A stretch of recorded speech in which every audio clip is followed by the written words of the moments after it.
All ready to go? Great. Good evening, everyone. My name is Jamie Robinson. I'm the Director of Community Relations and Communications for Metrolinx's Rapid Transit Projects. On behalf of Metrolinx, I'd like to welcome everyone here this evening for our second Management Town Hall. It's my pleasure to be a moderator for this evening's event. Metrolinx is committed to engaging with and informing our neighbors, customers, and the community about the progress as we move forward with planning, building, and operating the region's transportation network. We invite all feedback regarding our services and our projects, and I want to thank you again for your interest in joining us here this evening. Just by way of the comparison, when we did our first Management Town Hall back in December, we had about 170 questions over that came into us. We were able to answer about 30, so we're hoping for about the same level of participation tonight. And just that we've got our commitment, we're going to respond to all the questions within the next couple of weeks online. Before we begin, I'd like to talk a little bit about safety. So if we could bring up the safety on the side here. Safety first at Metrolinx. So in the event that we're faced with a situation, we've got a couple of things here. We've got fire alarms. First of all, people are going to hear a slow fire alarm followed by a fast fire alarm. And if we need to leave, we have to exit out the front of the lobby onto Front Street and go left to the southwest corner of York and Front Street and gather near the metal sculpture. And Peter Bailey, Peter, do you want to raise your hand back there? So if in the event we've got to get out of here, Peter's the guy to follow, the good-looking guy at the back of the room. In terms of format for this evening's event, this event has been designed to allow for as many opportunities for questions and feedback as possible. Those not able to join us here were able to submit their questions in advance, and the online community helped us prioritize the top 10 questions that we've got that the panel is going to be responding to this evening. For those in the room, we've got a microphone over here, and I'd like to invite people to begin forming a line at any time, and we're going to invite questions on a first-come, first-served basis. The one thing we've also said is that we'd like you to make sure your questions are clear and concise, but we do have a timer, and we're going to sort of try and limit people to 3 minutes at maximum. So if you'd please respect that, we'll get through as many questions as possible. And for those of folks who are viewing online, our online moderators will collect questions and project them onto the screen. If we're not able to answer your questions, we'll provide the form for you to complete, and we'll answer your question in the days following the event. We're going to be rotating through the questions. So first what we're going to do is do a top 10 question. Then we're going to go to a question from the room here, and then followed by an online question from the audience. And we're going to repeat that sequence for the 90 minutes that we're here this evening. We scheduled the session to last for 1.5 hours, and we'll take as many questions as possible. And again, we encourage you guys to focus your questions, keep them clear and concise, and no time for supplementaries. If you do have further questions that you'd like to follow up on, we can certainly do that offline. A bunch of the staff will be here after the meeting as well. So thank you for respecting that as well. We also have a translation specialist who's here tonight, so if you wish to communicate en français, please let us know. We aim to make this meeting as productive and as and helpful as possible, and it's going to be an ongoing initiative. We're committed to hearing all your feedback and treating you with respect, and we hope you'll do the same for us. I'd now like to introduce my colleague, our President and CEO, Phil Verster. Phil's going to introduce the other Metrolinx panel members this evening. Phil? So firstly, thank you very much. And just to add to what Jamie said there, when he talked about the 170 questions we got last time, we responded to all of those questions afterwards. Even though we can't deal with all of your questions now, and I just want to restate that. Sort of in Jamie's description, he did say it, but just to say it really clearly, anything that we don't get to answer today and tonight, we will come back to you and answer to you afterwards. And I think it's really important that you have that assurance from us and that we work on that basis. This is so important for us because it's a real opportunity for communities to ask us questions and for us to be really transparent with decisions. And you'll get honest answers from us, as you always do. But we put a lot of effort into to give you this opportunity to talk to us directly and to hold us accountable. So it's great for us to have, and we've got the same group of 4 because as we had last time, because we have a sense that this is where most of the questions come from. sort of Leslie plays a really key role for us in our planning and development team, and answers quite a lot, any of the questions around planning, and we'll direct it accordingly and deal with it.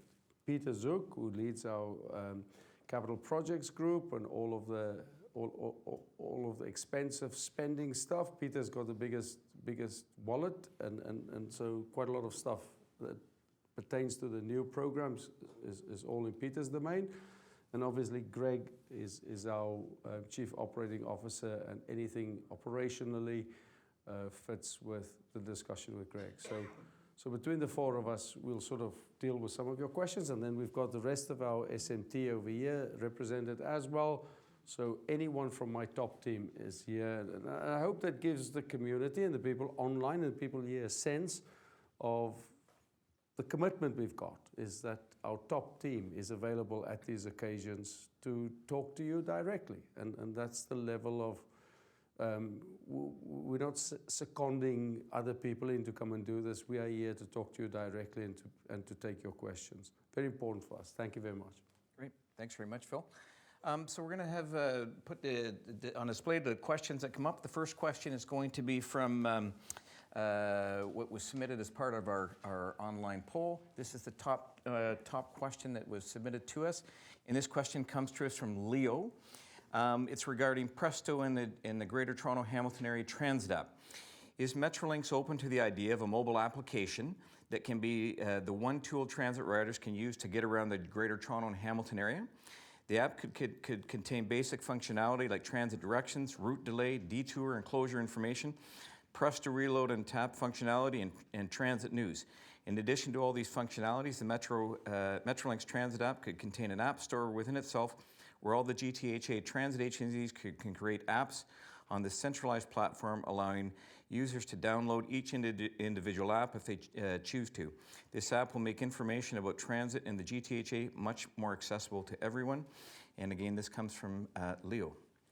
So thanks to Leo for your great question, and I thought it was really mean to put the newbie in front for the very first question, because I'm new to Metrolinx Senior Management. My name's Annalise Cherney. I'm the acting EVP of Presto. So apologies for future questions. I may not know the answer, but this one I do know the answer to.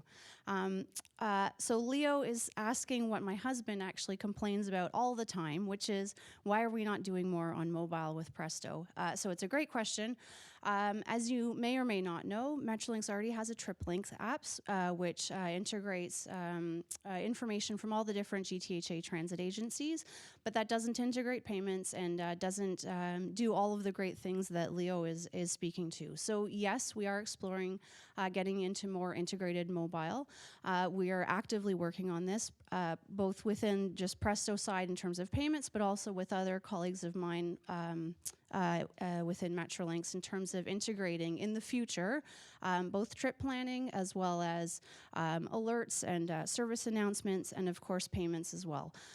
This can be, a longer or shorter road, and one of the things we want to make sure as we explore this is to make sure that the payments itself are secure, because we obviously can't provide a service that doesn't ensure that everyone's money, credit card information, and so on remains secure. So that's the primary consideration. And then, of course, has a good customer experience, and that will require coordination with all of our transit agency colleagues within the GTHA in Ottawa. So we're really excited to explore this. I would love to get Leo on the team if he can join this, but we are looking very closely at mobile and getting an integrated app as soon as we can. And just to add to Leo's great question, the one thing Leo didn't ask there, but which Annalise and the team are looking at, and we'll make this public somewhere in the future, is that last bit of this is how we can take mobile into being a fare medium itself, and how you can use your mobile phone to actually, as the fare medium, pass through the gate. It's sort of slightly different to just the app bit, but it's that full functionality on a mobile platform that's really important, so that you can have the information, you can make the e-transaction, but you can also have it as the fare medium. So you don't have to have a plastic Presto card or have a transfer itself or paper transfer. And Annalise and the team is looking at that as well, and it's sort of wrapped into the Presto bed. But the traditional Presto reload and tap functionality is sort of, we want to get beyond that and implement something that's an all singing, all dancing mobile app application, which is very exciting for us. Thank you, Annalise, and thank you, Phil, and thank you, Leo, for that question. We've got the mic here. Anybody from the audience want to get up and ask a question right now? Sure, come on up, sir, and begin for a line here. If you could please introduce yourself. Mike Sullivan. My question is about hydrogen. Is your mic on? I don't know. Yes, there we go. There we go. Sorry, I wasn't close enough. Yeah. Question is about hydrogen. It's actually a multi-part question. I'll give you in writing afterwards. But essentially, there's no other agency on the planet, so far as I know, that is using hydrogen to run a system the size of Go. There's one small one just started. And so why is this happening? Why is it delaying electrification? Will there be a penalty for having to carry the hydrogen around? And has Metrolinx diverted resources from electrification to hydrogen? Oh yeah, there's quite a lot of questions in there, Yes, but there stay there, because, and help me if I don't get all of them right. So first of all, you're absolutely right. There aren't anyone else that are thinking about, currently out in the market out there, to think about a hydrogen solution to the scale of our system. You're spot on with that. And we've got lots of questions about whoever comes forward from the market to present solutions to us in terms of what it can do, what we want it to do. But here's what you need to think about. We are positioning a requirement out there that says, come and provide services to us. The market tendered to us as part of this RER going forward, which can have either an electrification or a hydrogen solution in the solution they proposition to us. So RER, we're not specifying hydrogen. So your second part of your question, where you're saying, well, why is it delaying electrification? It's not. It's not. We're going to the market and we're saying to the market, bid us a train solution, which can be either catenary-based electrification or hydrogen for rolling stock. Or, as far as I'm concerned, we've not specified anything else. If you want to use, and I'll be absurd for a moment and say, if you want to present us with an opportunity which has got solar cells on it or whatever, it's up to you. So this is a really important concept, is that how we're packaging this P3 solution is to ask the market to step forward and make a proposal to us. And so all of your questions around, well, no one else in the market is out there with this size of a solution, why are you guys doing this? Let me contextualize it for you.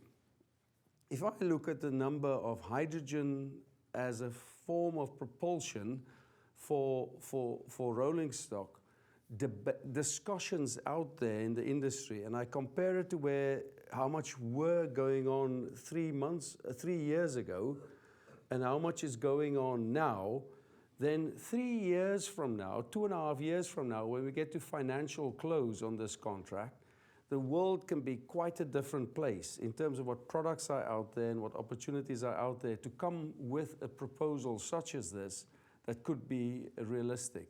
The intensity of debate, research, and applications that are out there, the number of train builders that have got hydrogen trains, granted single level, not bi-level, out there that are running, is quite surprising. And there's a real movement in terms of hydrogen as a form of propulsion.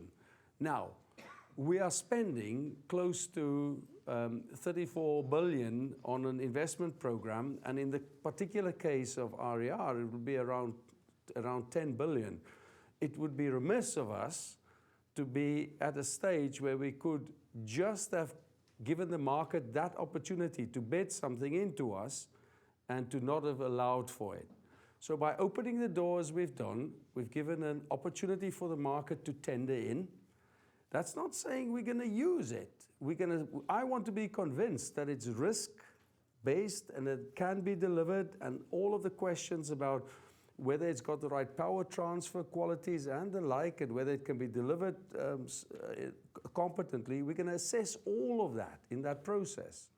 And you can see that we should do that, and you can also see that it's part of how we should give the market an opportunity to tender something. Thanks very much, Phil. And Mike, if you've got further questions, if you can leave them with our staff, we'd like to... But Mike, does that broadly answer your question? Broadly, I mean, the Up Express was supposed to be electric by 2017, so there are people out there who believe that this is just another stall. We're now being told 2024, 2025. Every year it becomes another year, another 10 years down the road, so... No, but, okay, yes, but this is not about what people believe or not believe. And there are people that believe the CIA shot Kennedy. You know, there's lots of different things are believed out there. This is not what it's about believing. This is about what we're doing. We're going to the market with the RFQ in March, and we're going to the market with an RFP in December. And these are options that we'll entertain. And if there aren't viable options out there, we'll do electrification with the catenary. It's as simple as that. Nothing is getting delayed. And if I could add, Phil, there is no intent to delay. The schedule is the schedule. You have to come to the table with electrification via hydrogen or electrification via generated electricity, both of them cleaner solutions, and that schedule is set. But please, get the rest of your comments through to us, Mike. Does that give you a broad answer? Thank you very much. Thanks very much. Thanks very much, Mike. Do we do online? Yeah, we're going to do an online question. Cindy, will pop one up here. So will expanded or new GO stations tied into the Eglinton Crosstown be open at the same time? Will they be built with whatever platform specifications are being used for regional express rail? This is coming from Reese Martin. Who'd like to take that I'll take that question. Okay, thanks. Yes, Peter. they'll generally be opened at the same time. They are being built to the specifications of the GO system and to serve our customers the way people have been accustomed to being served. Of course, with a new rapid transit line, we have the opportunity to do even better with the stations. This Eglinton Crosstown will be operated by the TTC, so they have had a hand also in what goes into those stations, the dominant hand, if you will.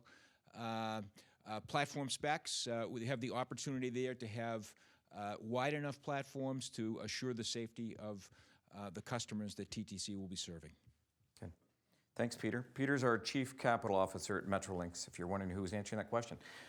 Next question coming up is our number 2 question from the top 10. This is regarding construction of the Bay Concourse, and it's coming from Melshi. How far along is the construction for the Bay Concourse? Can we expect it to be open this year, or will it be 2019? You can expect it to be open this year. People will be able to use the Bay Concourse before the end of the year.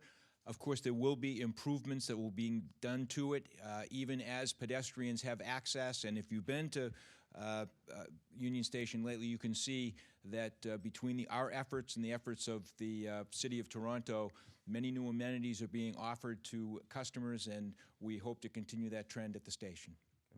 Thank you, Peter, and thank you, Melshi. Next question from the audience, sir. Thanks very much. My name is Gideon Foreman, and I wanted to ask a question about revenue tools to fund transit. You folks have done some great work modeling some potential revenue tools. I've certainly read about them on your website. Some very exciting stuff there. I want to get your sense now, if you could just tell me briefly what you think would be the most appropriate 1 or 2 revenue tools, new revenue tools to fund transit. I know you've talked in the past about road tolls and parking levies and these sorts of things, which I personally think are great, but I wanted to get your sense. The road tolls piece, of course, has been put on the back burner temporarily, maybe for good, who knows. As of now, what do you think would be 1 or 2 top revenue tools to pay for all this great transit? Can I invite Leslie Wu to answer that question? And, you're probably referring to the work we did in 2013 on our investment strategy. Yes, that's right. Yeah. And we recommended a series or a combination of revenue tools that we thought could meet to sustain the funding of transit all the way through over the long term. I would say that our advice today is not much different in the sense that there is a broad menu from which government can choose and decision makers can choose, there is no perfect combination of what is right, but we do know that it is something that we're going to have to address in the medium to long term. Can I just have a quick follow-up? Would you like to see another discussion about road tolls? Do you think there's value in the government taking I a think look we at that want again? to continue to have the conversation about how we sustain the investment in transit over the long term. And it does, you know, there's a menu from which we can choose, and it could be amongst that menu. Do you know what I think is the best revenue tool to fund transit is fare revenue, yeah? And so what we need to do much more of is to get as much from our marketing strategies to make sure we totally exploit every segment's requirements and exploit in a positive way, that we meet those requirements, that we take the right steps forward to entice people onto our transit. And you know what will make the difference? It'll be things like Wi-Fi that we've announced last week. So when I go on trains, amongst the two top things that people talk about, Wi-Fi is always on that list. And so that meets a requirement for parts of our ridership constituency, and we satisfy that, then they will use it more often. We announced today our Click and Connect with agreement with Loblaws, whereby people can buy online and then collect their goods at the 5 stations we're trialing at. These are the things that are actually really important. Now, I fundamentally agree with you. There are broader policy choices that will have to be made, and people talk about road tolls and stuff like that. Now, those are policy choices in a bigger scheme of things. We as transit people need to absolutely maximize our ridership and our fare revenue. And the other stuff that Steve over here is doing, and Steve can keep you busy for hours talking about the stuff he's doing with non-fare revenue and stuff like advertising and lots of stuff like that. And I think that's where we'll have to keep on focusing as a business. Thank you. Thank you for the question, and Phil, thank you for the answer. And Leslie, next question we're going to have from an online community. What would be the lessons learned from Metrolinx from the Shepherd East Light Rail Transit delay? Is Metrolinx in favor of the view that regional transit plans are best decided by the provinces or referenda? This is coming to us from Kath. Is this a Leslie answer? It could be.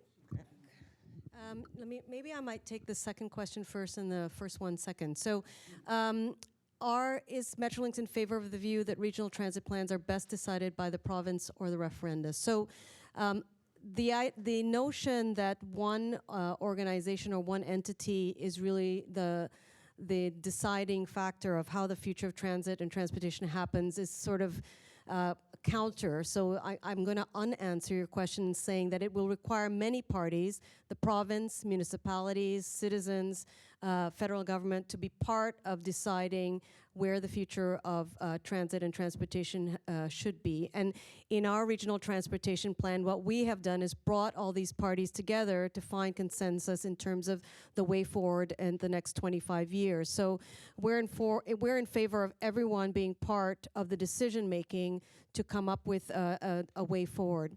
What in terms of the lessons learned, Shepherd East LRT delay, the lesson, I don't know if I call it lessons learned as much as an understanding that the ambition to complete the number of rapid transit expansion that we need to have as a result of the 110,000 people a year that are coming to the region, we also need to balance the urgency to get that built with what the market is able to support. And part of why Shepherd LRT is a bit staggered out in terms of when it commences is to enable the light rapid transit projects to be progressing in a way, and Peter can speak to this more, that we're not flooding the market in terms of the ask of LRT. And that's why Shepherd is now going to come after Finch in terms of the sequence. So Eglinton, then Finch, then Shepherd.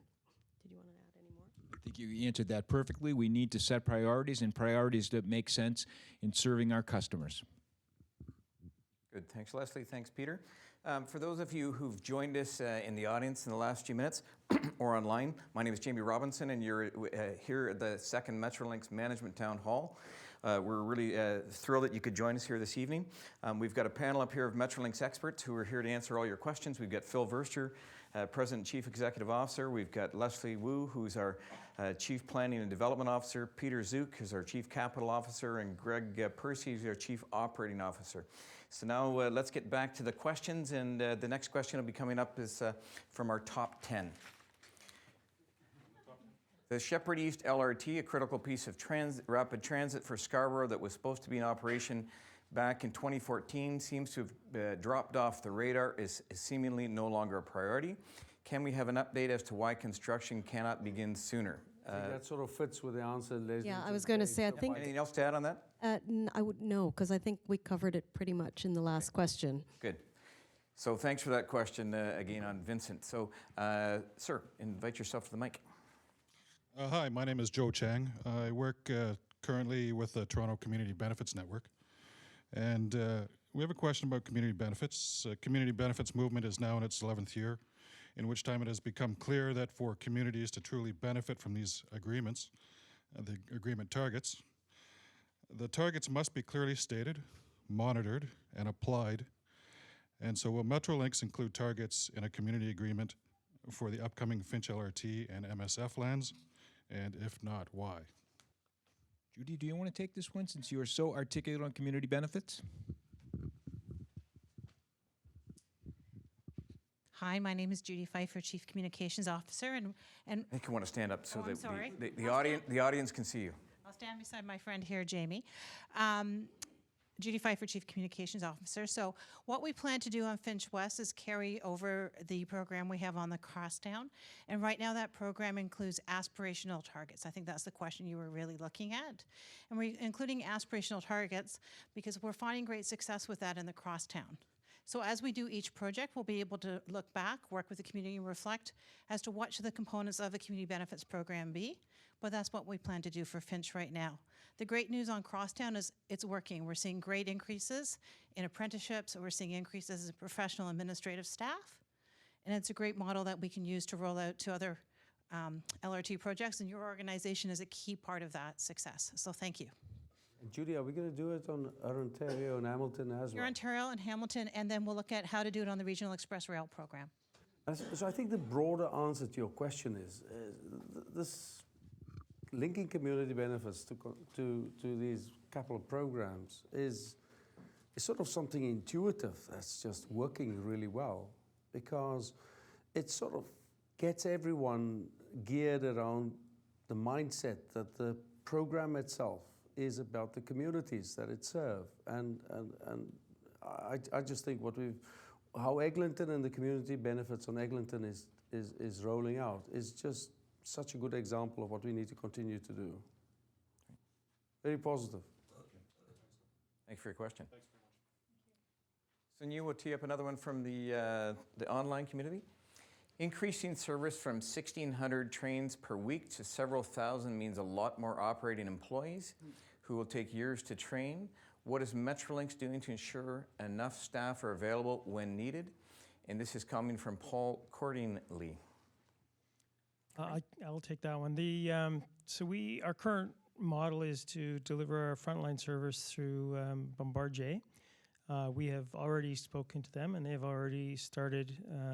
You don't want to start too early because you're going to pay for the staff if you don't use them. So it's very carefully orchestrated such that we will bring on operating staff and get them trained up in time for launches of new service. So all the service won't be launched at the same time. It'll be phased in, and we'll phase in the operating crew at the same time. So it's very much in mind that we do this properly so that we're not we're properly using sort of operating dollars, but at the same time we're not stranded in terms of new service starts. So it has to be carefully orchestrated.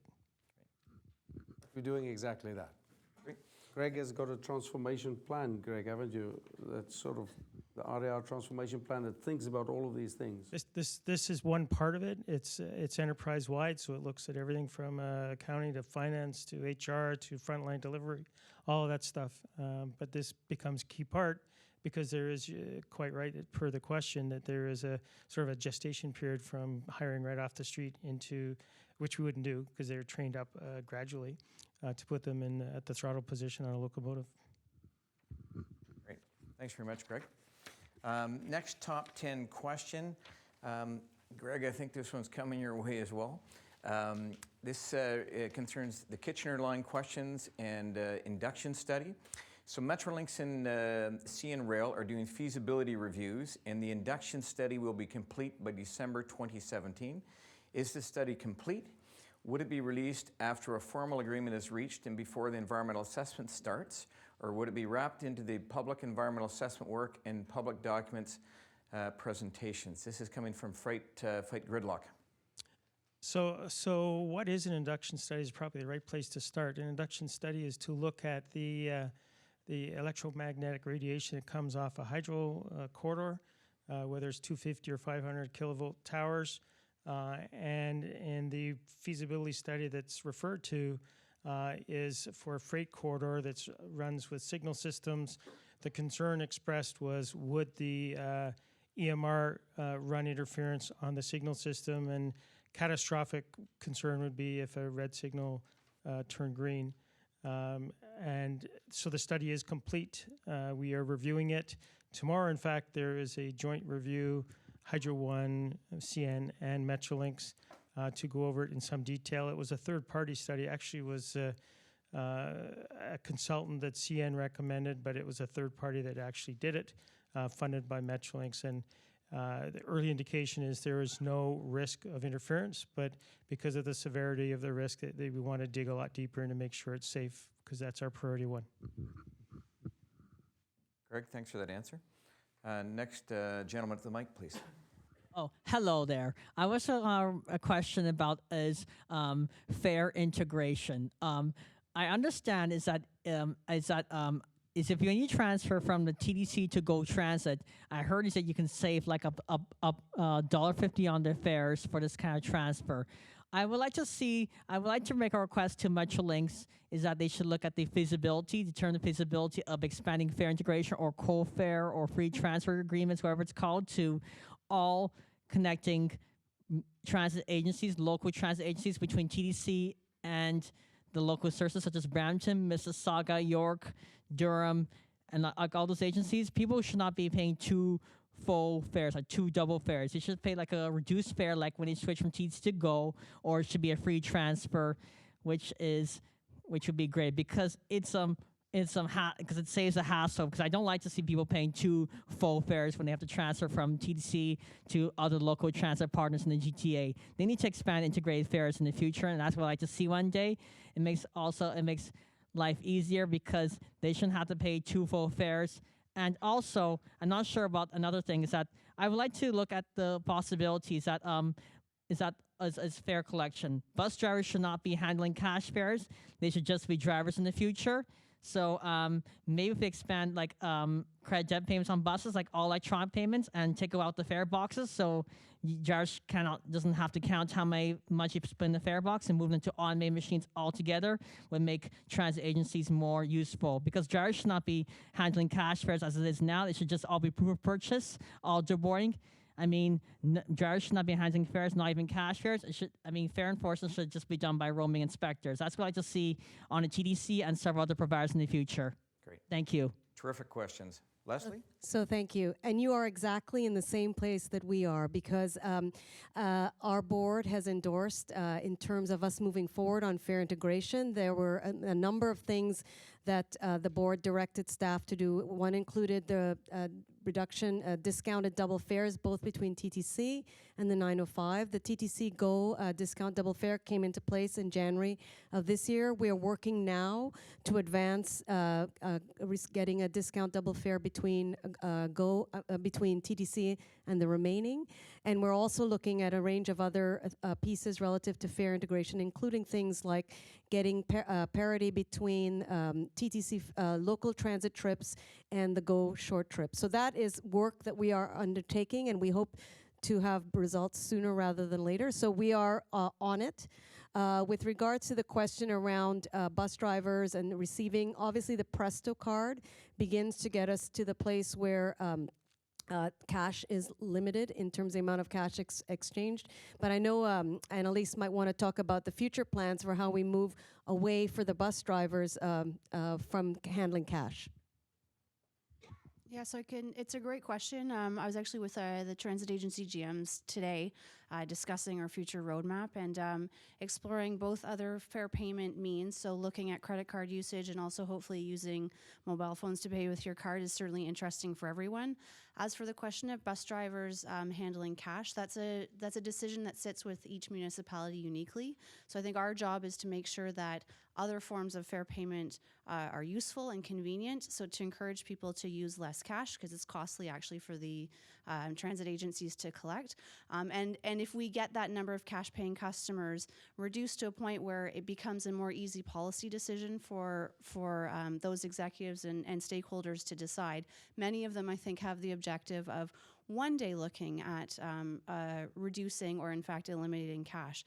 The important thing to remember in this case is we can't leave out folks who today are the most frequent cash paying customers, or in the case of TTC, often using tokens, who are low income or people with not access to mobile phones or credit cards, where often the $6 fee for a new card or access to other payment means is difficult. And so we have to make sure that we work with all of those stakeholders to help them get more access to transit, which would in many cases mean changing some of the policies on the vehicles going forward.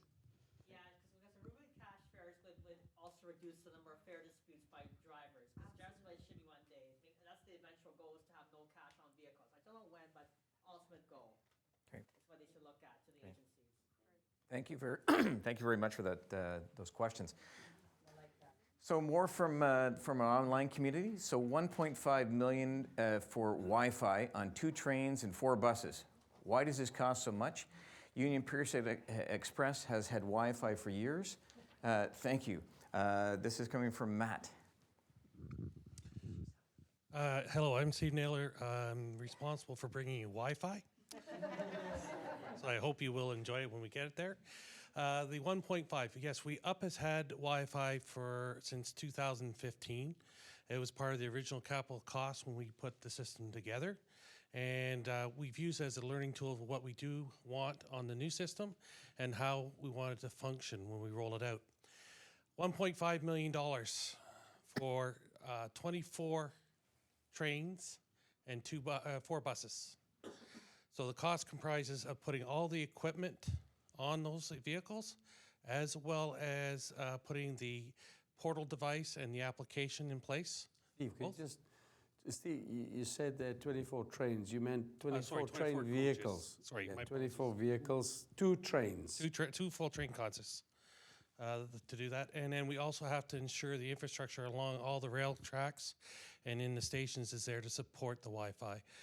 So when you look at the total cost, we believe that this will be supported by the business case. We've done some analysis, and it will return a full return on the cost, as well as improve the overall customer experience. Steve, thanks very much. Thank you. Great. I'm going to go to our top 10 questions again. This is question number 5, and it's dealing with noise pollution. Will Metrolinx do anything to reduce noise pollution caused by its train service? In a lot of areas, the noise produced by the GO train service is above what the Ontario government deems to be pollution, yet Metrolinx does nothing. It is clear that the federal Ontario laws are inadequate in protecting people from pollution caused by Metrolinx. Is there a plan for Metrolinx to address this, or are they going to continue to do the bare minimum required by law and put people that live along the corridor at risk? This is a question coming to us from Chris S. Well, first of all, there are laws that limit the noise that we can make, and in our new construction, an environmental process in which it's determined what measures we need to put in place to reduce the noise of our operations.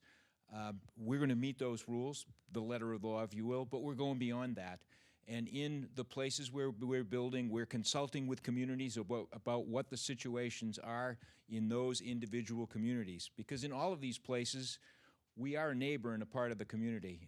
Both Greg and his operators and us in the construction are impacting people's lives on a daily basis. So in our engagement with the community, we're consulting with our neighbors about what's happening during the day, what's happening in the evenings, and the impact of our construction on them. The state of the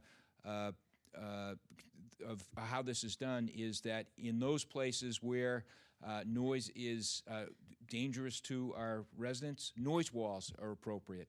And in our environmental permissions, we are going to be required to build noise walls in many places. But because we're introducing a level of service which is going to have a large change in noise in places that were formerly quiet, there's a big difference in the noise from existing conditions. We're going to go work with those communities to do things that we can do to mitigate that impact. And finally, in the end, our electric trains, when we get them in place, are going to be quieter than the diesel trains we have now, and that will be a benefit to the community. Peter, thanks very much for that answer. Peter's our Chief Capital Officer at Metrolinx, and Chris, thank you for that question. Just before we move on, did that answer all of the possible questions that questioner may have had? Are there operational noise issues that's not related to the build that we've got, but just daily evening operations, diesel engines running at night, that type of discussion? So should we just give a more comprehensive answer on that? Sure. There are different types of noise. There's scheduled train service, which creates certain noise on acceleration of our large locomotives that are required to pull 12 coaches. There can be noise that is caused from trains queuing to get into Union Station, which is at capacity in the peak, so it's very busy there. There's also noise that could come from local construction or some form of staging to do some other kind of work. And lastly, the only other kind of noise that would come to mind is we would have noise from a rescue train, for example, that we have there to make sure the service level is high for our customers. So those are the different types of noise that We're within safety specifications on those. Absolutely, we are. It depends on the season, for example. Summers, windows will open. There's more noise that will come into people's homes, perhaps. Winter, not so much. It depends on the time of day. Daytime is different from nighttime. Night carries sound more than in daytime. And there's other noise conflicts. If a rail track is near a highway, you're going to hear the rail more than the highway. It depends on where you are. So there's lots of variables. Noise is not sort of a black and white. And Greg, the other day I had correspondence in from someone writing to me about the safety sounds the trains make. This ding, Okay. the ding noise as it approaches. It's not the whistle really. It's sort of it's the ringing. The ringing chime as it gets into a station. And I think it's useful to just explain to people there's a safety reason behind that. Okay. So it's a regulation requirement to ring the bells before entering a station perimeter, and it's mandated as to what kind of ringing. We actually, in the case of Bloor Station, we worked with the community there to find a way to lower that because there's a lot of residential adjacency there.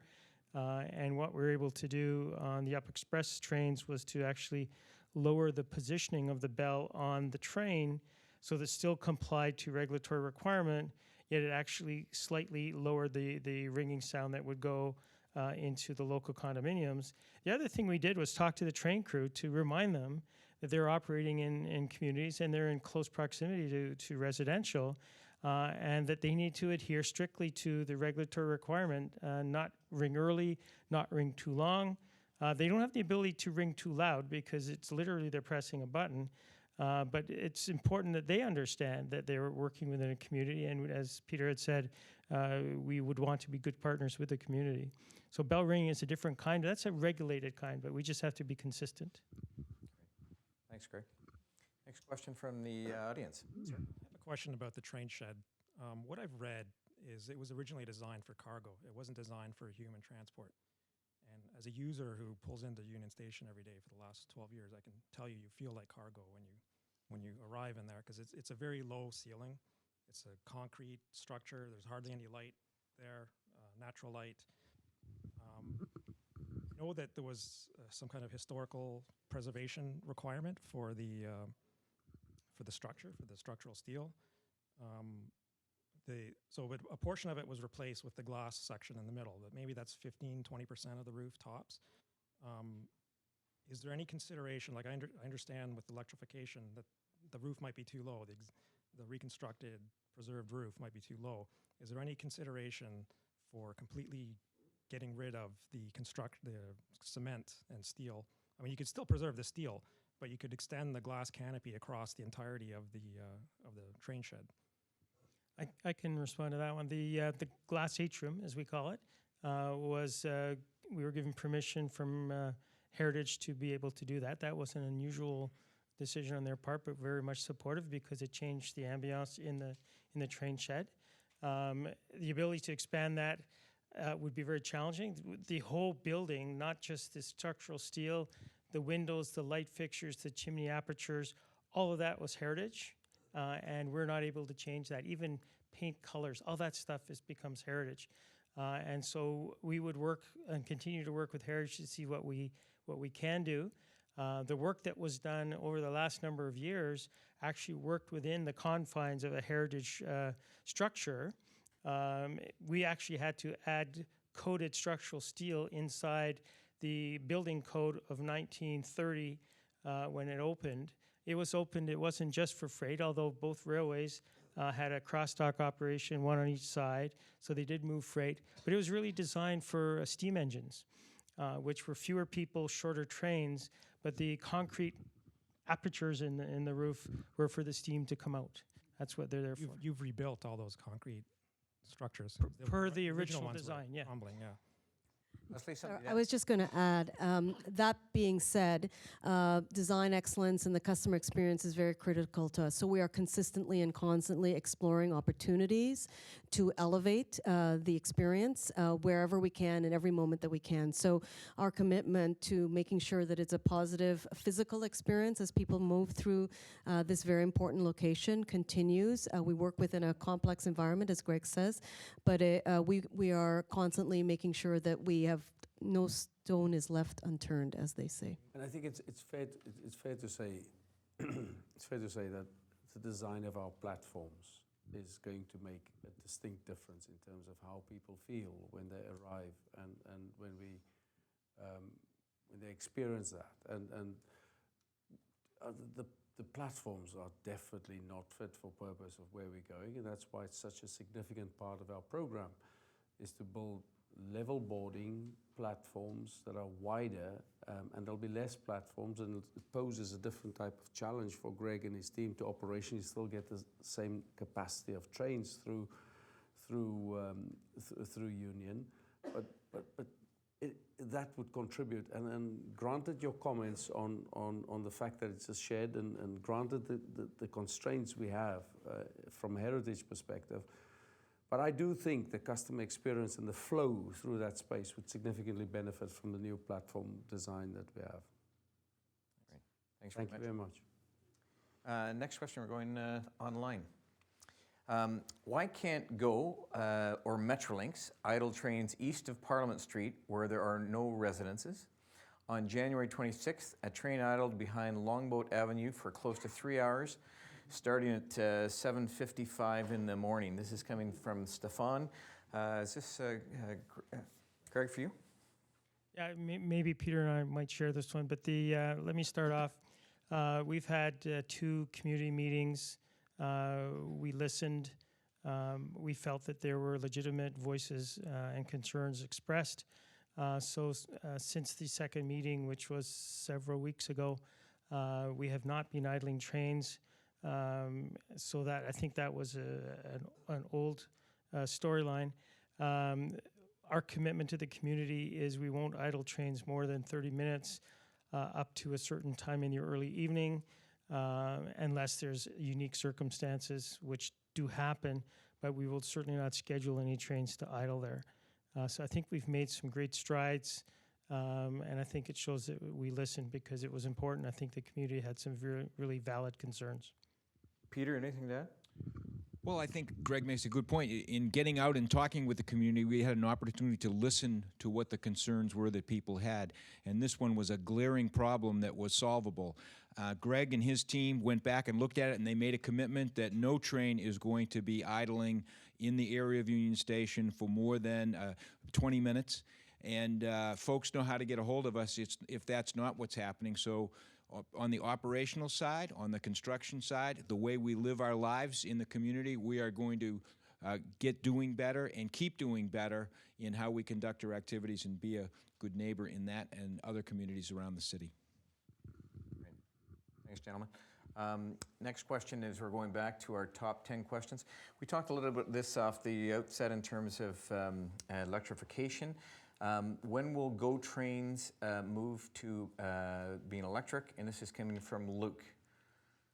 So the answer to that one is sort of mixed, because the fleets are affected in different ways. And as we explained earlier, when we go to market for the GO expansion, we're going to give the market a choice and say, look, we want you to run the fleets, and we want you to provide this service for us with this frequency, with these train lengths, and as I said, with this frequency, and together those two make the capacity.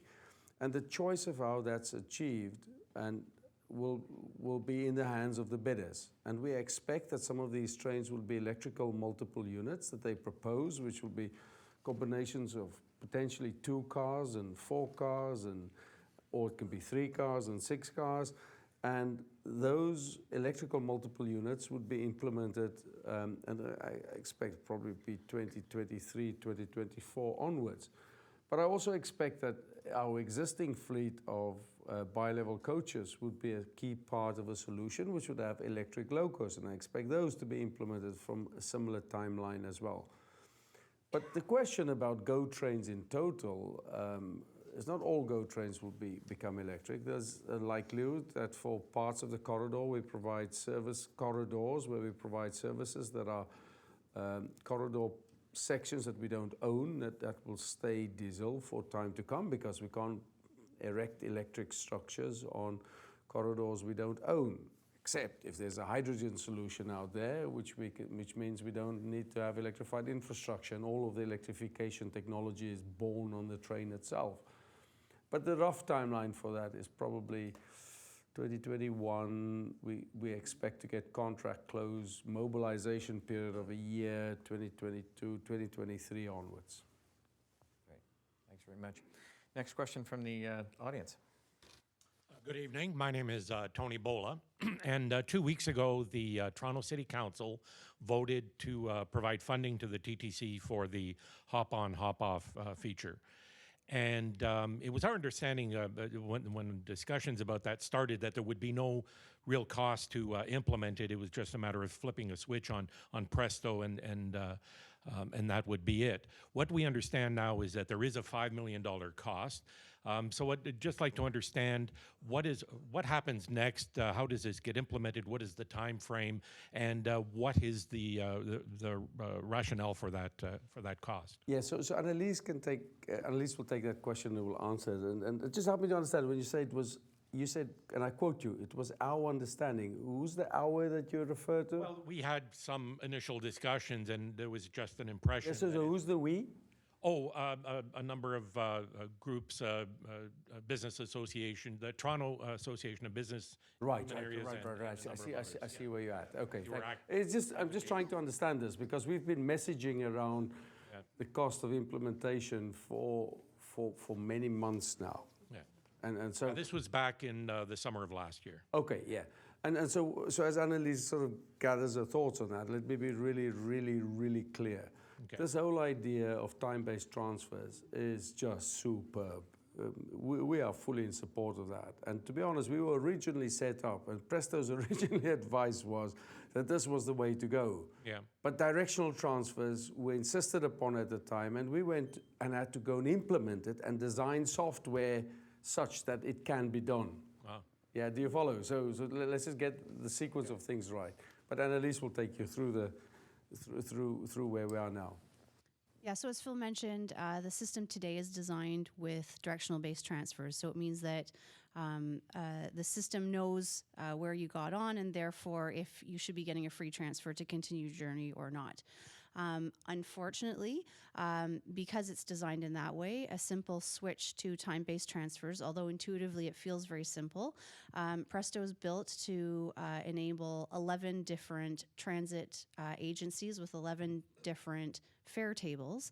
And every time that we do an update to the system, we have to test against somewhere between 300 and 500 different combinations of student, adult, senior, and so on concessions against different fare tables, be it in combination with the TTC flat fare and the GO fare by distance, and therefore getting the right transfer and so on.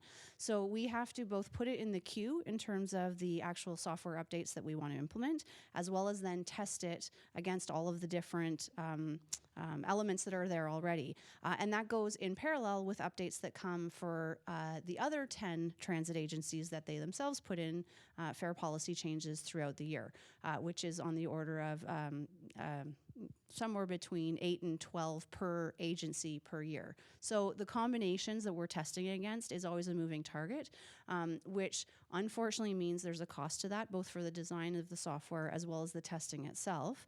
But also then we have to put it in the queue with all of the other great things we want to do, including new payment forms and so on. So it's unfortunately not a simple solution. We're looking right now at trying to improve the actual kind of brains of the Presto system to make such changes cheaper and faster in the future. Presto was built with a kind of early 2000s technology in mind, which means all of the information sits on the card, and in part that was because the buses were not always online, as they're not today. So there's a whole amount of complexity that's due to having been built at a certain point in time. If we were to rebuild from scratch right now, it would be a different system, and unfortunately that's where we are. So we're trying to both sequence improvements along the way to make future changes easier, but also be mindful that we can't just throw a change in and screw up, someone's ride if they happen to be transferring between the systems. So it is what it is. I think something that I'm working with my colleagues of all the municipal and provincial transit agencies is, can we sequence things in a way that makes such changes in the future cheaper and faster? Some of them, it's an obvious yes. Sometimes no, the complexity is simply there and we can't avoid it. So we're doing our best, but yeah. So what's really good about your question, really good, is that it flushes out this concept of when it's in software, it's really quick and easy to do, and you can just sort of, someone does a little bit of code and Bob's your uncle, and it's all wonderful and works out. And it just, look, the more I see of software, the more I know, the closer you come to it, the more expensive it is, and it's and Annelise's point is that nearly 60 to 65% of the cost to make changes here is all in testing. It's not even in the code, it's just in the testing of all of these permutations. And so the follow-on question that you should be throwing at us is, right, but why are we sitting in this place where there are 11 different fare systems out there? And this brings us back to the fare integration choice, doesn't it? And why aren't we back into fare integration? And why aren't we moving fast to fare integration? One set of rules out there. And when you get to one set of rules, fair rules, then all of these things become a lot easier, together with all of the comments Annelise has about the technology and where we are locked in technology. Consider that question asked and answered. What is the time frame, if I may ask? Do we have a sense of when you might actually see it? So from the original committed line we've given, we are, and I'm going to be very cautious in answering this because we gave a commitment originally for August, and that's where the committed timeline is. We are quietly whispering that we are confident of perhaps doing slightly better, but the commitment is August. Thank you very much. Right. Thanks, Tony. Folks, we're about an hour into our 90-minute session, so just to let everyone know, we've got about 30 minutes remaining. And if you've just joined us and you're watching online or just coming to the audience, this is the second Metrolinx Town Hall. And if you've got questions that we don't get to tonight, you can certainly submit them online. We do have a commitment to answering those within a couple of weeks. Can I make a suggestion? Sure. Learning from our first session, and I can see there's 7 people in the queue. Can we just make sure that the people that has come tonight, that last time round we didn't get to all of their questions because we were going rigorously to the rhythm? Yep. Can we sort of do 2 questions from the floor at a time? Sure. to make sure we cover at least everyone that went to the trouble to get here tonight. Let's deal with all 7 in a row and come back to the other questions on the line or whatever. I think that's a great idea. We'll proceed to do that. Phil can make these decisions. He's the president. Whatever you want, Phil. Next, yes, please tell us your name. Hi, my name is Nina. I live in the old Riverdale residence area over on the east side. Well, we have a concern because our houses are within that 30-meter boundary between that requires mitigation for sound and vibration, and we need both. Now, our neighborhood has been trying to set up a community advisory meeting with Metrolinx, and it's been months and we haven't heard anything back.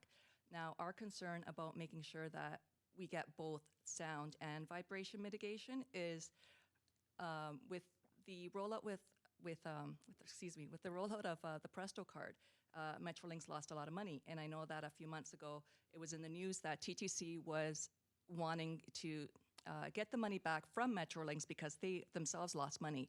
Now, the last time I heard from one of your representatives is that there were still discussions. So how can we as a community that lives right by the tracks make sure that we get the mitigations that we need because of how close we are to the tracks, that if Metrolinx starts losing more money on Presto cards, that things are not going to get cut back?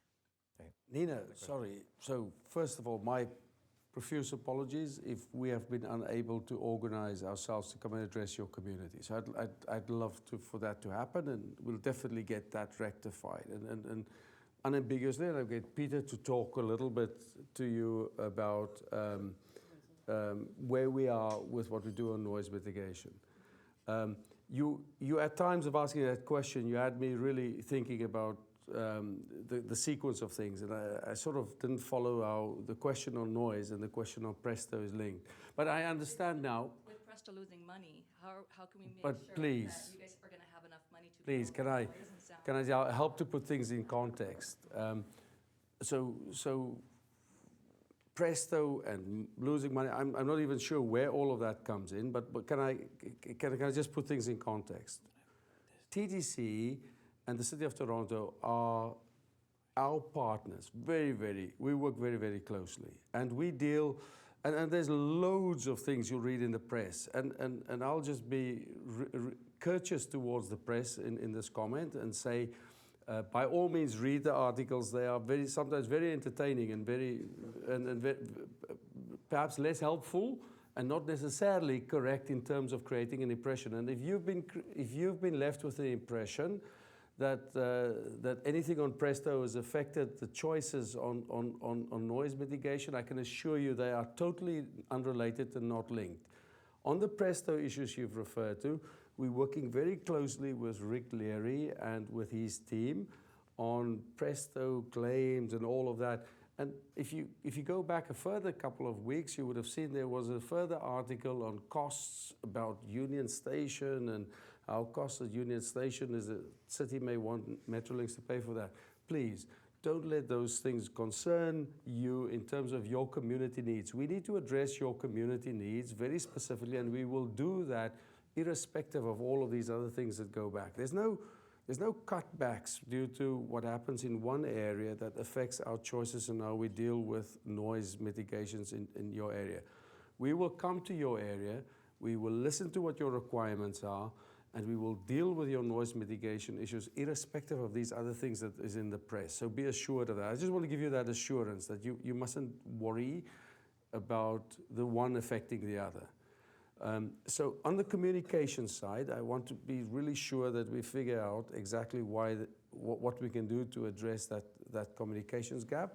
And Peter, if you could perhaps give a sense of... And when we do come out, we will talk about all of the things that are impacting you day to day, whether it's our operations or planned construction, talk to you about what we're doing, establish lines of communication, stay in communication, and also when we reach solutions, make sure that we hold ourselves accountable to live to those solutions that we agree together. Does that address your concern? Because I know that one of the other neighbors has been in contact with Metrolinx, and there's been a lot of turnover. So every few months, we have to get in contact with a new person and then have to go through our issues again. Here's the contact person. There's one contact person that'll help you with this. Judy Pfeiffer on our side. Judy is your contact person. She's our head of communications. Judy will give you a card and give you an address, and you contact Judy and we'll deal with it. And thanks for raising it like that. It's really helpful to understand that. And please do not have a concern that some of these other issues are cutbacks or stuff like that that affects the choice we exercise here. Thank you. Next question from the audience. Tell us your name, please. Hi, my name's Sarah Kleiman-Higa. Thank you very much for doing that. I think it's terrific. So my question is about Lawrence East. It's two-part, Lawrence East Station. From what I've read and understand, that station, the Smart Track Lawrence East Station, doesn't meet the agency threshold set for an express rail stop. So I wondered, has your threshold changed, or is there some other reason why that station was chosen? And the second question is, have you resolved the issue of the SRT stop? Will that be kept open, because Scarborough residents rely on that stop? Thank you for the question. With regards to thresholds, the way we approach the new stations analysis is in context of our benefits management program. So there is a progression about how we do the analysis about our choices around new stations. So in 2016, we did an initial business case for 17 locations with 1% level of design in place and assumptions about our service concepts. Since then, we have now moved and progressed our work to 10 to 15%.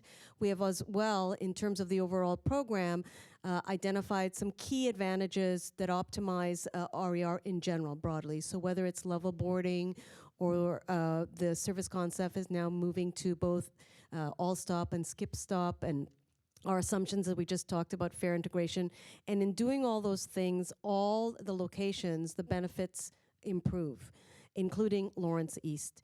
And so right now, the benefits have increased at Lawrence East in particular. We issued our report today, the technical paper on all the locations. Now, Lawrence still needs to move and improve in terms of the costs themselves, so the benefits are moving in the right direction. We have a lot more work between now and when we go to market to optimize all the locations, including Lawrence. So as the more and more certainty comes in around the whole RER program, and as we learn more with the municipalities about what more current information on land use, information, their forecasts about where they think jobs and people are going to be, all those particulars, each location gets progressively more information, and we begin to see better and better how they perform. And today, we released our recommendations to the board, the staff recommendations, that all 12, including Lawrence East, should progress. So it's a progression of information that dovetails in terms of the station locations with how the actual service levels are moving, how we understand about the infrastructure that we will need, and relative cost to the system versus cost to the station. And that's Lawrence East sits in that group and is proceeding forward. Does that answer that question? I may have forgotten the second part of your question. Just if the SRT. Yes. So in doing the modeling and forecasting, we make assumptions around what the rest of the network, what is in place. So there is built into our assumptions is that the subway extension will be in play, and that the timing and sequence of when the SRT is down and the subway is in place is based on the most up-to-date information that the TTC provides us relative to one moving to the other. So that's built into our assumptions in terms of the performance. Sorry, I'm just not clear. The SRT and the Lawrence East, are they going to be? No. So is the SRT going to be closed while you're constructing Lawrence East? No. Not while. Not while. No. So it will continue to be in service. Where it's linked to when the subway is in place, because it will take some of the passengers that are currently on the SRT, and then we will dovetail in the scheduling to ensure that there will always be service. They may be, as we work through with the selection of the contractor, there may be small gaps for which we might have to provide bridge service, but our goal is to kind of have as smooth a transition as possible through the construction. Great. Thanks very much. We're going to try and get shorter questions and shorter answers if possible. My name's Sheila, and I'm a member of TTC Riders, and we actually have a lot of questions for Metrolinx about transparency, privatization, the democratic process, but tonight I'm going to ask a question about Presto and the phase-out of tokens, because details about the limited-use Presto cards have not been forthcoming to the public, and low-income people, service agencies, organizations who distribute tokens are extremely concerned. We have tons of people contacting us about this. We think that single-use tokens must be available for the same price as a token. If it's more than $3, that is a fair increase, and the replacements must be available citywide and for purchase by cash. So otherwise, there's huge barriers for people to access the TTC.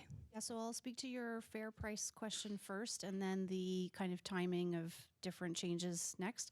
As you know, Metrolinx doesn't set fares on behalf of the municipal transit agencies. That's the jurisdiction of the municipalities uniquely. What we do is can work with them about advice about different fare products that may work for different customer segments. But in the case of low income, as I mentioned before, we know that there's a gap in terms of people often not having a lot of choice. So we're very mindful of that. Over the coming, so this year in 2018, there's two main things that I think are important for you and the rest of the community to know in terms of Presto enabling different fare products. One is that we've just done the software release to the gentleman who was asking the previous question to enable third-party organizations to add value, be they a single fare or a pass, onto a card on behalf of a rider. So we're calling that the vouchers program, and it allows effectively us to send money or to send a pass to someone. So in the case of an organization that regularly hands out 10 or 20 tokens, now they'll have an option to do that electronically. So as long as we can get a card into people's hands, we, not Presto, but the TTC and the third party, be it the social agency or whatever, can do that on behalf of a rider. So that's one.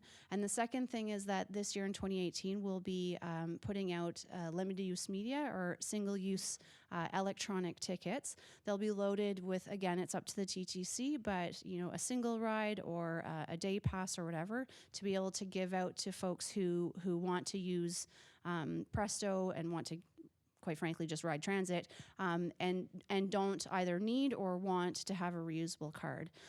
So we'll be working with the TTC to make sure that that's sequenced in a way that works for the community. But the goal is that in the end, we'll have a mix of options for different people to both use for themselves or to be able to give fares to others as necessary. So that's all happening.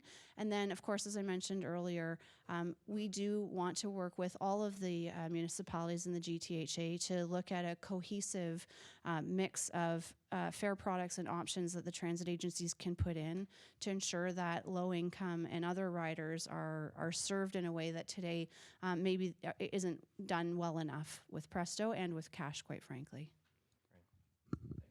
Can I just check?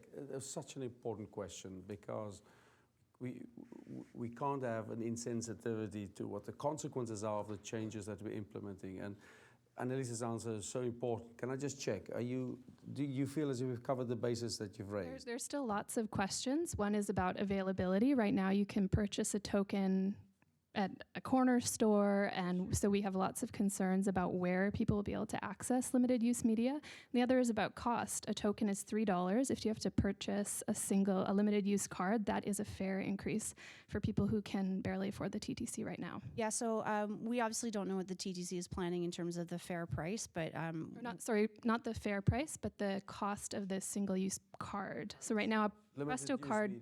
Yeah, the limited use media, I should say. So if the limited use media costs money. So the cost of the card itself. So we don't anticipate a change in the total price that the rider would see, if that answers your question. Yeah, thank you. As for availability, limited use media will be available in stations as well as at Shoppers Drug Marts. We're expanding, thanks to Steve and team, the availability of Presto sales with all of our Shoppers Drug Mart partners. And that includes both the reusable plastic Presto card as well as the limited use media. And again, that's happening this year as well. Is there a perception out there that a limited use media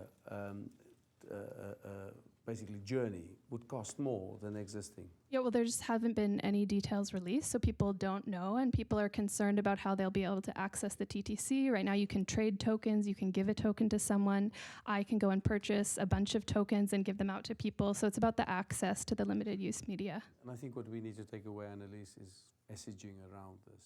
Yep. And The word limited use media is a blank. No one knows, has a clue what you mean by that term. No offense. No, that's a good. So, a single-use disposable card, but I don't even want to use the word disposable because that has other implications. But yeah, definitely. it's a paper-based. A paper card, It's a paper paper-based electronic card, that's as all it opposed is. to a plastic one. And it's a unique requirement anywhere in the world, but it's a requirement here, and which we've implemented here because our customer TTC wants it implemented. But It's great. It's the word media. People don't know what you're talking yeah, all right, very good. And I think we'll take away the gist, the brunt of what you're saying is communications around this need to be clearer, and I think we'll take that away. Thank you very much for that. So next question from the floor, and as we're doing that, I am cognizant of the fact that a lot of people who didn't come tonight to the audience are actually online. So I'm going to take one question here, then I am going to weed in a question, Phil, from online. Do that. Okay, excellent. Does this work? Okay, perfect. So my name is Vincent. I'm actually also part of TTC Riders with Sheila. I have a question, actually. I asked one of the questions about Shepherd East. I'm not going to ask you to follow up on it. You gave an answer, and that's great. I do suspect, from my experience being in Scarborough, that one of the reasons for the delay was backlash against Surface LRT, primarily from motorists. And my question really is, when we roll out these Surface LRT lines, Finch, Shepherd, the city's doing others with Eglinton East, what is the plan for managing that backlash? I'm going to point out, I'm very much in favor of surface-based LRT in the suburbs. Forgive me, I just do not understand your question. So the Shepherd East LRT and other LRT projects face a lot of backlash from local residents, primarily motorists, who are afraid it's going to impact their ability to drive on those roads, their ability to turn left in certain places as the train is in the middle of the road along a right-of-way. I'm wondering what your strategy is to manage that criticism, because it has led to opposition to LRT projects. I support LRT 100%. I'm hoping that... So let's go back, and sort of Shepherd has come up now second time, and this is now the third time it's come. So we've been clear on where Shepherd sits in the production program. So let's not go back to that. But let's answer your question generally with how we deal with the types of issues communities have when we have programs, and then those issues are many and are varied. And if you go and look at what's happening on Eglinton now, and if you look at the scale of difficulty and disruption that it puts on local communities, then it is perfectly understandable, and we do understand that it's challenging. I mean, just the rerouting of traffic through junctions, the work that will happen as Eglinton gets implemented here on the east end, when the roads would start to be affected quite significantly. We do have that fundamental awareness of how disruptive it is. Not even touching on the fact that if we start to work in areas where sidewalks are cordoned off for work and for storage, the impact it has on local businesses. So the impacts are multiple. And in order to deal with that, we have a very systematic approach whereby we put forward at the time of our planning to communities as well as to the local municipality what our strategies for traffic management would be during that period of time, what our strategies with communities would be. And we follow those. And that's what we deploy during our implementation. I think I might have been unclear. I support the LRT project. I understand you do, but I'm just trying to see. I think what more worried about the question is when it's in operation, you've got a dedicated, segregated right-of-way going down, and it's going to change a lot of change of behavior of people, because you've got to go right in, right out, and you can't go back and forth across the median. So I think he's sort of saying, decisions taken to have LRT versus other subway. So how do we educate people that LRTs actually aren't going to cause that much problem for them, that they're good for their communities? Yeah. That's better phrasing, sorry. Short answer is we've got to do a lot more education. Okay. Okay, good. Thanks. Quick question, jump online? Yeah, we're actually going to take a top 10. Okay, top 10. What are Metrolinx's plans to improve Hamilton communications on or with respect to Go expansion? So I'll start that and go quickly. The good news is that we're updating our website to have more information on the website. And if you look at the Barrie corridor as an example, that's the type of standard we want to get to provide as much information as to what's going on, both with the Go program and how it links to the LRT.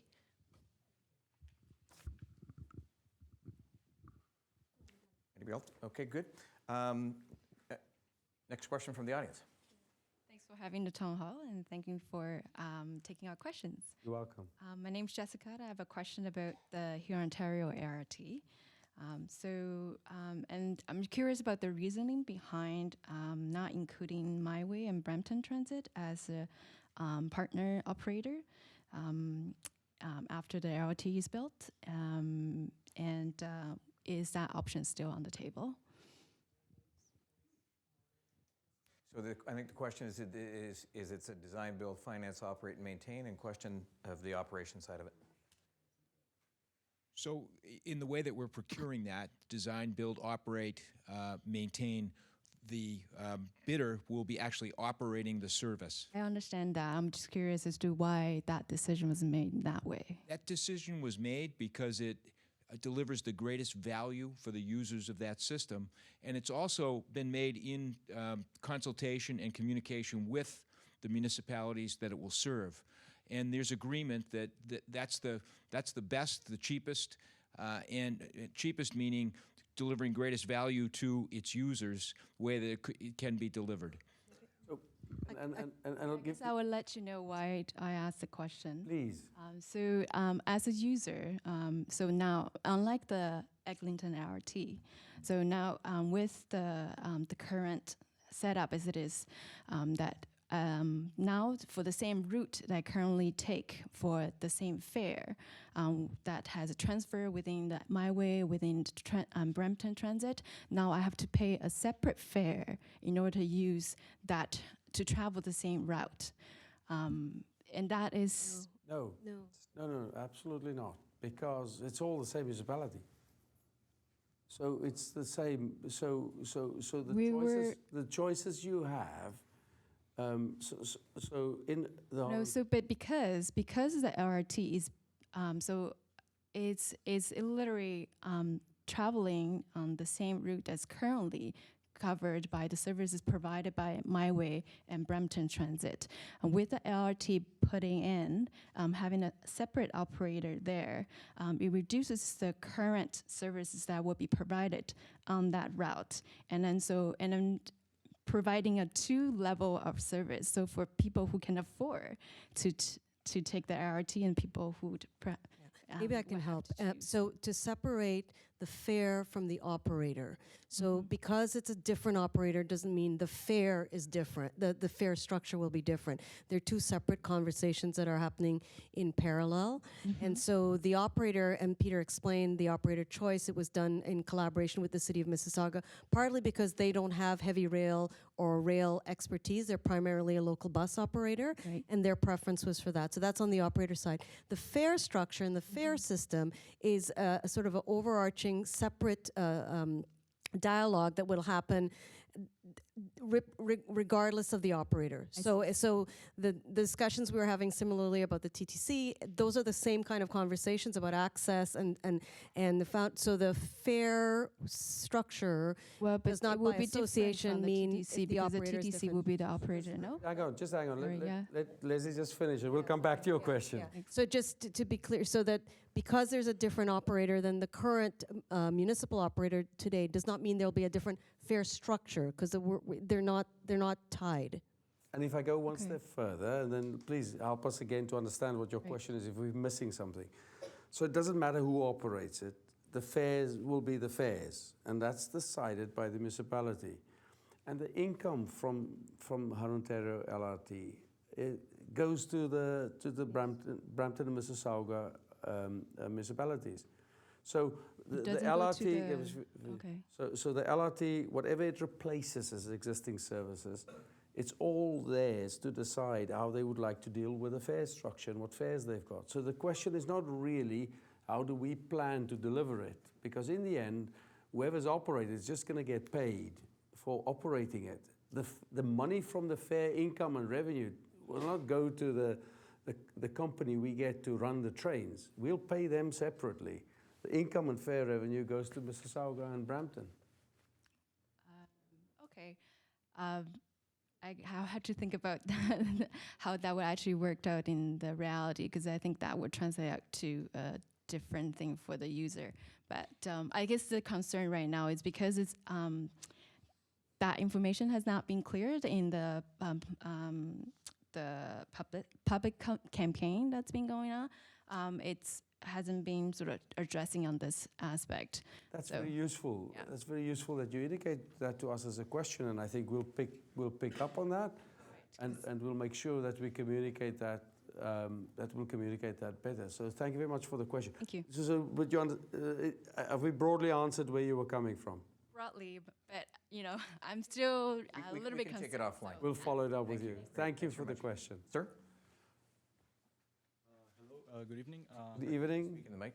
My name is Juan, and I have a question regarding considering the fact that Eglinton Cross Zone is coming, then Finch, and I guess later we will have Shepherd.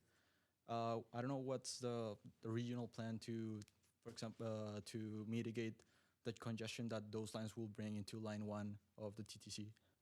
Good question. Very good. So it's a question, let me make sure I get the question correctly. The impacts of the introduction of more service through LRT on the subway system. Exactly. Yes.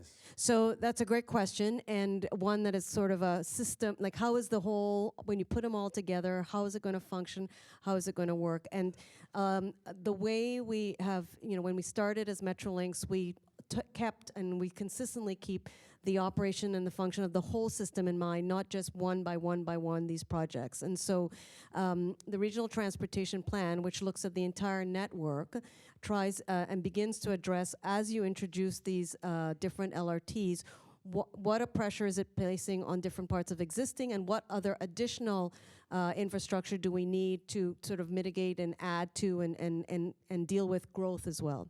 So on Line 1, one of the key elements that are part of the Regional Transportation Plan includes not only the LRT, but the study we're doing now for the relief line to address capacity. That's number one.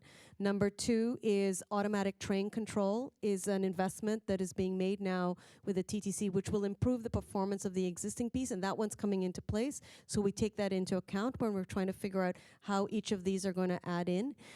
In addition, we are looking at how the GO Regional Express Rail, so that's the more frequent electric service, it actually we have a lot of stops in the City of Toronto that are GO.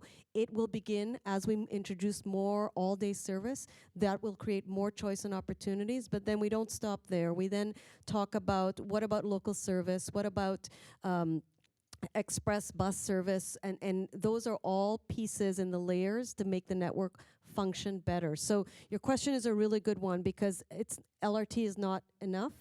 And then the final piece is what we refer to as the first and last mile. So even after we introduce that, we are working very closely with the municipalities to ensure that bike access, cycling access, the infrastructure they needed, the more local service is tied into how we talk about LRT.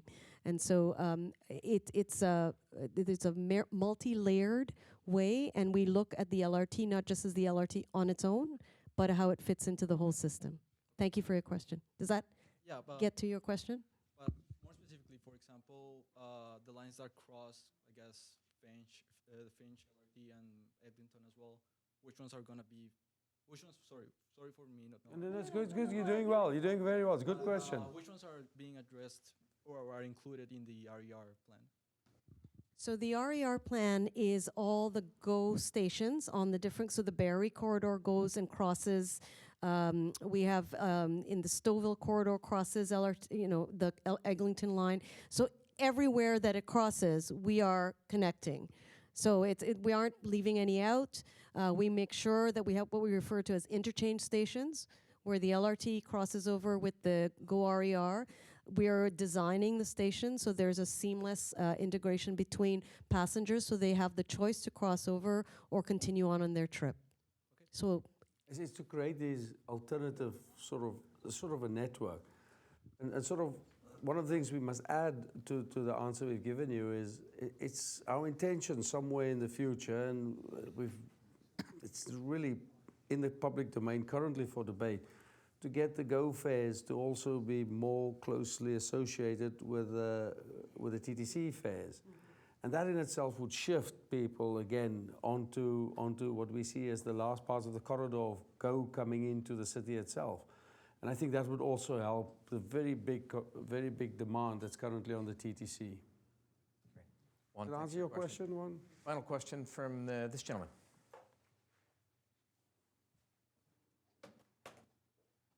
Good evening. Good evening. My name's Kevin Rupasingh. I'm a resident of Toronto, recent graduate from university, just a regular old citizen. My question for you tonight, and I commend you on things like Wi-Fi and the grocery service.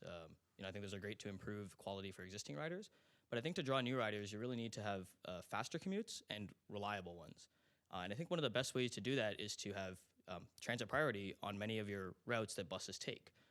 So I wonder, how is it possible that we have corridors like QEW and Gardner, 404 DVP, and many others that don't have a continuous HOV lane for buses, right? I wonder what sort of work Metrolinx is doing with the province to see these sort of things happen. We know that when transit priority is present, people flock to it because it's faster and it's reliable. We've seen this just up the road on King Street. In 3 months, they've had 16% growth. I'm sure Metrolinx would love 16% growth in 3 months, right? So I guess that's my question, is what sort of advocacy is Metrolinx doing to work with the province to have these things implemented? Why hasn't it happened yet? And what sort of timelines could we see these things happen? Because I think it's one of the best ways you could improve ridership. Thank you. So thank you for asking that question, because it's a question that is about a whole other part of the network that we haven't talked about at all tonight, which is the road network and the role it plays in moving people around. So it's not only about advocacy. We work very closely with the Ministry of Transportation on the HOV lane program, the high occupancy vehicles, which enables, that gives preference to high occupancy cars, but also buses, local buses and transit, and to allow for more express service through on the roadways. It's a disconnected HOV network today. MTO is working to fill those gaps. In fact, our regional transportation plan proposal for 2041 talks about completing those gaps in the network, and that is something we're going to move forward with them on.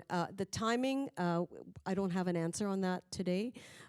We know that there's an opportunity there that really we need to leverage more. And there, the Pan Am Games was a really great example of how we can really leverage those lanes, and people shifted their habits, faster trip times, both for bus and high occupancy vehicles. And so we know it's possible. So we are working very closely with MTO to bring that further and further along. I think I'll have to report back to you on when we can have more certainty in terms of timing and the cost as well associated with it. But it's an important part. Thank you for asking that question. Great question. Yeah, thank you for the answer. I'm looking forward to hearing back. So folks, that concludes our evening's event. If you didn't, we regret we didn't get to answer all your questions, so please feel free to continue to submit them online through Metrolinx Engage, and we will commit to getting answers to those questions posted online within the next couple of weeks. And so keep those questions coming. Phil, any final things that you'd like to sort of say to the if I could just say just how superb this is. From the first session we had to this is the second session, and sort of the great quality of the questions has been it's enlightening for us, and it's really, really useful. And we do listen very, very carefully to these questions, and I hope it was of use to you as members from our community. So thank you very much for the time and effort to come out tonight, and I hope to see you soon in the future. Thank you very much for coming. Thanks very much. This is great to do stuff like that.